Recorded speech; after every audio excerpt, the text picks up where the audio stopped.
Friends, இன்னைக்கு நம்ம இங்கிலீஷ்ல பேசலாங்கிற நிகழ்ச்சியில புதுசா என்ன கத்துக்கலான்றத பார்க்கலாம். அதுக்கு முன்னாடி ரீகாலேஷன் இல்லையா, நினைவூட்டல். நம்ம என்ன பார்த்துட்டு இருக்கோன்றத சின்னதா ஒரு ரீகால் பண்ணிட்டு அதுக்கான தொடர்ச்சியா இன்னைக்கு போகலாம். நம்ம பார்த்துட்டு இருக்கிறது என்னது? பாஸ்ட் பெர்ஃபெக்ட் டென்ஸ் இல்லையா? ஸோ பாஸ்ட் பெர்ஃபெக்ட் டென்ஸ்ன்னும் போது முடிஞ்ச ஒரு விஷயத்த கரெக்டா எப்படி கம்யூனிகேட் பண்ணலாம், பெர்ஃபெக்டா. அதுலயே ஒரு வார்த்தை இருக்கு, பெர்ஃபெக்ட் அப்படிங்கிறது. பெர்ஃபெக்ட் அப்படின்னாலே என்ன, அந்த இடத்துல போயிட்டு எதுவும் திருத்தம் பண்ணக்கூடாது இல்லையா? ஸோ பெர்ஃபெக்டா எப்படி கம்யூனிகேட் பண்ணலாம், அதையும் பாசிட்டிவ்ல எப்படி கம்யூனிகேட் பண்ணலாம், நெகட்டிவ்ல எப்படி கம்யூனிகேட் பண்ணலாம் அப்படிங்கிறது தான் முக்கியம் இல்லையா? ஸோ பாசிட்டிவ்ஸ்ல நிறைய சென்டென்சஸ் நம்ம பார்த்துட்டு இருக்கோம். ரொம்ப ஈஸியான ரூல்ஸை வச்சு ஃப்ரேம் பண்ணிட்டு தான் இருக்கும். ஸோ நெகட்டிவ்ஸ் அப்படின்னு வரும்போது தான் கொஞ்சம் ஸ்ட்ரக் ஆகிட்டு இருந்தோம். இப்போ நம்ம நல்லாவே எழுத ஆரம்பிச்சிட்டோம் இல்லையா? ஸோ பேசவும் ஆரம்பிச்சிட்டோம்னு நினைக்கிறேன். ஸோ இப்போ அப்படி பார்க்கும்போது உங்களுக்கு இன்னைக்கான வேர்ப் ஃபார்ம் டெய்லி நம்ம ஒரு ஆக்ஷன் வேர்ப் எடுத்துட்டு வந்துட்டு இருக்கேன்.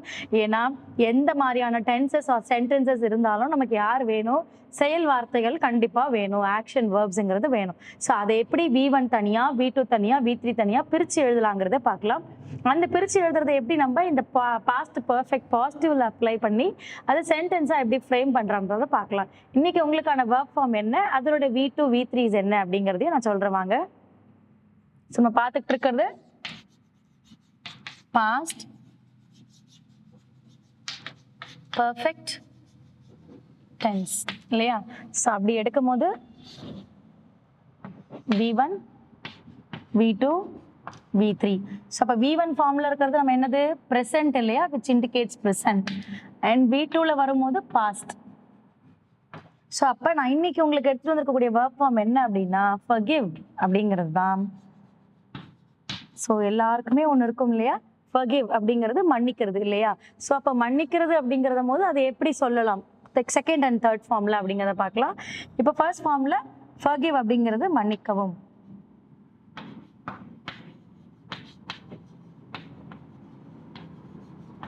ஸோ இதே வந்து செகண்ட் ஃபார்ம்ல வரும்போது forgave அப்படிங்கிறது.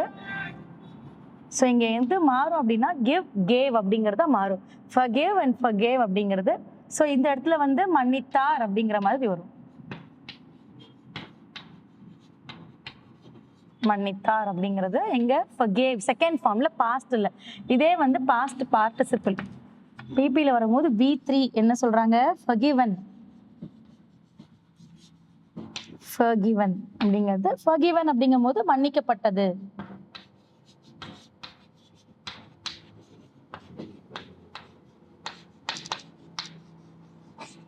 ஸோ அப்ப மன்னிக்கவும், மன்னித்தார், மன்னிக்கப்பட்டது. அப்போ உங்களுக்கு எது மட்டும் மாறும்? give gave given அப்படிங்கிறதா. இதை ஏற்கனவே நான் உங்களுக்கு சொல்லி கொடுத்துருக்கேன்னு நினைக்கிறேன். give அப்படிங்கிறது கொடு, அதாவது கொடுக்கறது இல்லையா, கொடுக்கறது, கொடுத்தேன் அப்படிங்கிறது.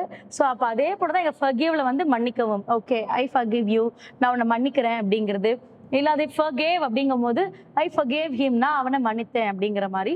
அதுக்கப்புறம் வந்து forgiven அப்படிங்கும் போது I had forgiven அப்படிங்கும் போது நான் மன்னிக்கப்பட்டேன் அப்படிங்கிற மாதிரி, இல்லை நான் அவர்கள் மன்னிக்கப்பட்டாங்க அப்படிங்கிறத நம்ம மாத்திக்கலாம் சப்ஜெக்டுக்கு ஏற்ற மாதிரி.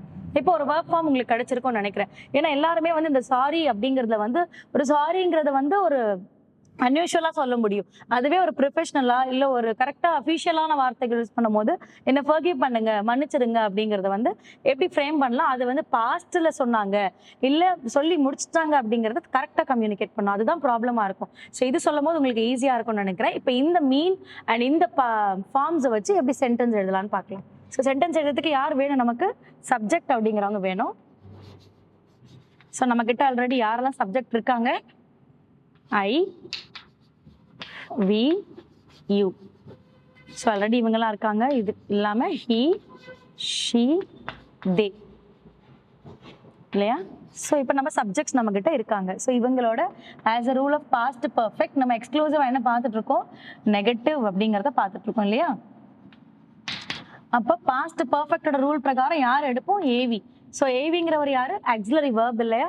ஆக்சிலரி வேர்ப் என்ன கொடுக்குறாங்க? ஹேட் அப்படிங்கிறத கொடுக்குறாங்க இல்லையா? ஸோ நெகட்டிவ் அப்படிங்கும் போது ஸோ நம்ம எக்ஸ்க்ளூசிவா பார்க்கறது நெகட்டிவ் தான். நெகட்டிவ் என்ன தராங்க நமக்கு? Not. Then as a rule of ஒரு சப்ஜெக்ட், ஒரு ஏவி, ஒரு நெகட்டிவ் இருக்கு. Then as a rule of எடுக்கும் போது V3. So V3 gives for a PP.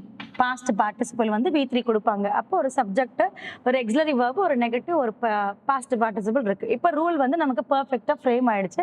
இப்போ இதை வச்சு நம்ம என்ன பண்ணலாம்? எக்ஸாம்பிள்ஸ் ஃப்ரேம் பண்ணலாம். எக்ஸாம்பிள் ஃப்ரேம் பண்ணும்போது ஸோ நான் என்ன எடுக்கிறேன்? சப்ஜெக்ட் வந்து I எடுக்கிறேன். அப்போ I had not PP என்னது? forgiven இல்லையா? I had not forgiven. I had not forgiven. நான் மன்னிக்க மாட்டேன் அப்படிங்கிறது இது முடிஞ்சிருச்சு.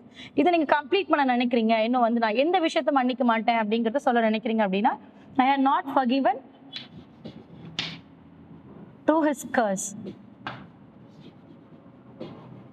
ஸோ அப்படிங்கிறது என்னது? கர்ஸ்ன்றது வந்து சாபம் அப்படின்னு சொல்லுவாங்க. சும்மா யாராவது ஒருத்தர் என்ன பண்ணுவாங்க, சம்மந்தமே இல்லாம வந்து தேவையில்லாத வார்த்தைகளை பயன்படுத்துவாங்க, சபிப்பாங்க இல்லையா? ஸோ அந்த வார்த்தைகளும் நம்ம கர்ஸ் அப்படிங்கிறத சொல்லிக்கலாம். ஸோ அப்போ என்ன சொல்றாங்க? I hate not forgiven to his curse. அவன் சபிச்ச எந்த ஒரு விஷயத்தையும் நான் என்ன பண்ண மாட்டேன், மன்னிக்கவே மாட்டேன் அப்படிங்கிறது இல்லையா? ஸோ இதே போல நம்ம என்ன பண்ணலாம், நம்மளுக்கு ஏற்ற மாதிரி எழுதலாம். இப்போ அடுத்த சென்டென்ஸ் கூட he இல்லை she கூட யூஸ் பண்ணிக்கலாம். she had not forgiven. அப்போ அந்த இடத்துல கம்ப்ளீட் பண்றதுக்கு என்ன பண்ணலாம்? அவன் பண்ண செயல்கள் இல்லை அவன் பண்ண வேலைகள் அப்படிங்கிற மாதிரி எழுதலாம். அப்போ மன்னிக்கிறது அப்படிங்கிறது இல்லைன்னா நம்ம ஒர்க் ப்ராக்ரஸ்ல கூட எழுதலாம். they hadn't forgiven. எப்படி எழுதலாம்? they had notக்கு பதில் நான் என்ன பண்றேன், ஷார்ட் ஃபார்மா they hadn't கொடுக்குறேன். they hadn't forgiven his work. என்ன பண்ணல? அவங்களுடைய வேலையை மன்னிக்கல.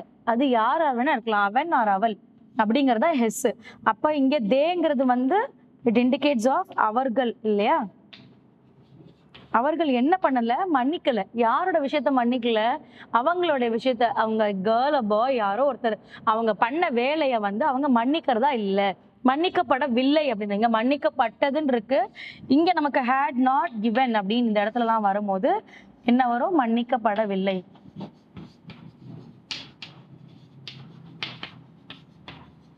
ஸோ இது நம்ம முக்கியமா நம்ம பார்க்கணும். ஏன்னா வந்து இங்க வந்து forgivenல பட்டதுன்னு கொடுத்துருக்கீங்க, இங்க படவில்லை அப்படிங்கிறது நிறைய பேருக்கு டவுட்ஸ் இருக்கும். ஏன்னா இங்க நாட் நம்ம எக்ஸ்க்ளூசிவா யூஸ் பண்றதால மட்டுமே இங்க படவில்லை அப்படிங்கறத நம்ம சொல்றோம். ஓகேங்களா? ஸோ இந்த forgave and forgiven அப்படிங்கிற ஒரு வார்த்தை வந்து ரொம்பவும் நமக்கு நீடடான ஒன்று. அதை ப்ரொனவுன்ஸும் வந்து ரொம்ப அழகாக பண்ணுங்க. இதை யூஸ் பண்ணி இன்னைக்கான ஹோம்ஒர்க்காக 5 or 10 சென்டென்சஸ் ஃப்ரேம் பண்ணுங்க. அடுத்த கிளாஸ்ல அடுத்த ஒர்க் ஃபார்மோட உங்களை மீட் பண்றேன். தேங்க்யூ.